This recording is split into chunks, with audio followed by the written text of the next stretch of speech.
my background. My family's been here in Ohio since about 1810 or 1811, so I guess in some ways I truly am a son of Ohio. Was raised in the northwestern part of the state.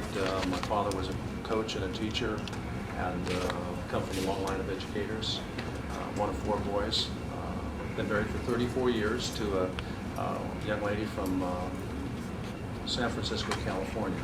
And I like to say that I saved her. I got her out of California just in time. But she has blessed me with 3 daughters. They are 28, 25, and 21.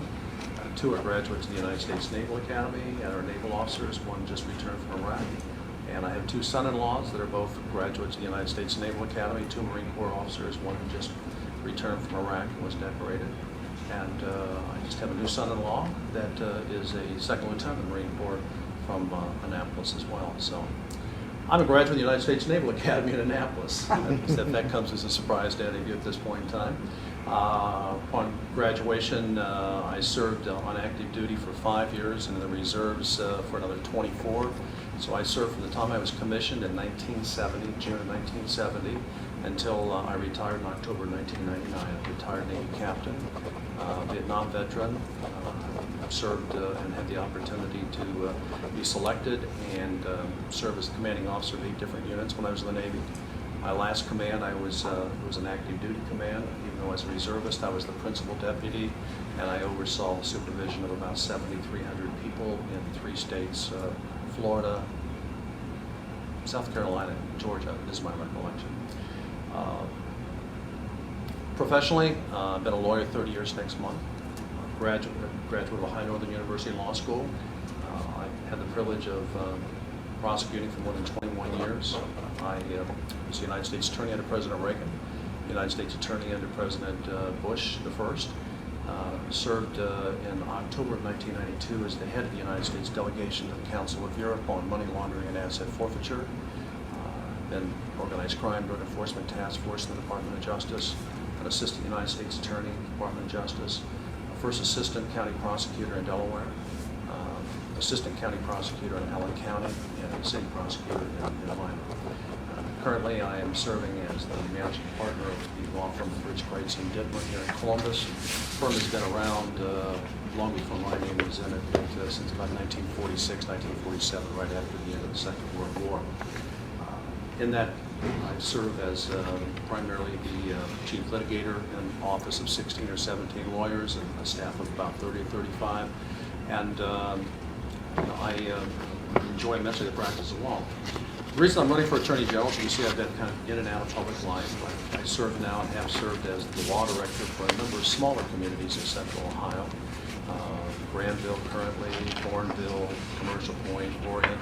In the past, I've also served as law director in Pataskala, Hilliard, and Harrisburg, and several other local communities. I regularly lecture on the public meetings law and the public records law, and enjoy very much kind of giving back at that level to my community in central Ohio. I'm running for Attorney General for one reason only, and that's to clean up the mess in the Attorney General's office. It was created by Mark Dannon in 16 years, or 16 months. I wanted to run for Attorney General in 1994, but Betty Montgomery had, obviously preempted the field. Betty's a dear friend of mine. She was a better candidate in 1994, and she ran, and we know the rest is history. She served for 2 terms, 8 years.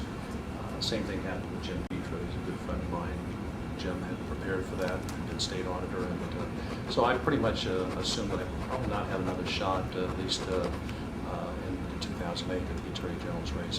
When it came open, and the party came to me and they talked to me about it, I was immediately interested in it. So I'm running because I feel very, very strongly about the importance of a strong Attorney General's office in state government.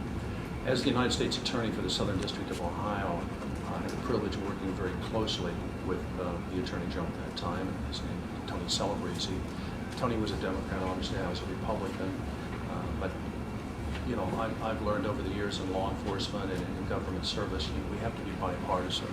Part of the problem we have in Columbus and Washington today is that everybody is so partisan, everybody just digs their heels in. But I think my reputation has always been one that's able to work in a bipartisan fashion with Republicans and Democrats alike. I see a need to restore integrity to that office because it's so important in terms of the functions that it provides in state government.